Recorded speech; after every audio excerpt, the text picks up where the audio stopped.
Le sixième Bouddha vivant, Dédruk, qui a étudié avec le Chogyal dans la classe de jeunes Bouddhas vivants à l'Institut du bouddhisme tibétain, est la continuation d'une lignée éminente de l'école Gelug.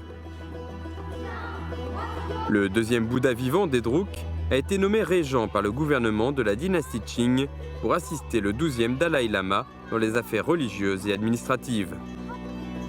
En reconnaissance de ses mérites, le gouvernement central a reconnu et approuvé sa succession en tant que réincarnation du Bouddha vivant.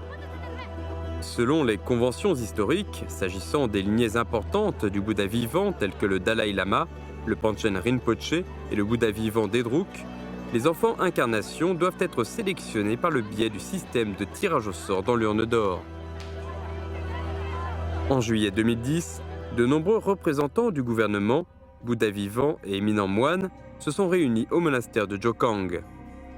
C'était la première fois qu'une cérémonie de tirage au sort dans l'urne d'or avait lieu depuis la promulgation des méthodes de gestion de la réincarnation des Bouddhas vivants dans le bouddhisme tibétain.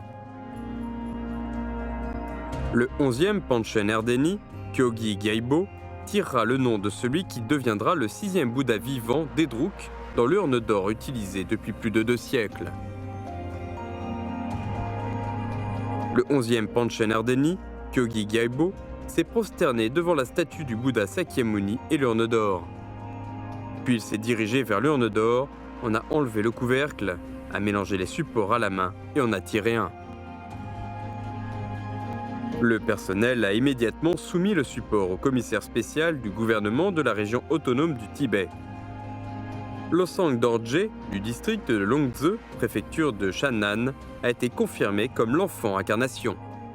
Le Panchen Rinpoche l'a tonsuré, l'a ordonné et lui a désigné un nom dharmique. Comme son incarnation précédente, il a été recherché et confirmé selon les règles historiques et est devenu le 6e Bouddha vivant Dédruk.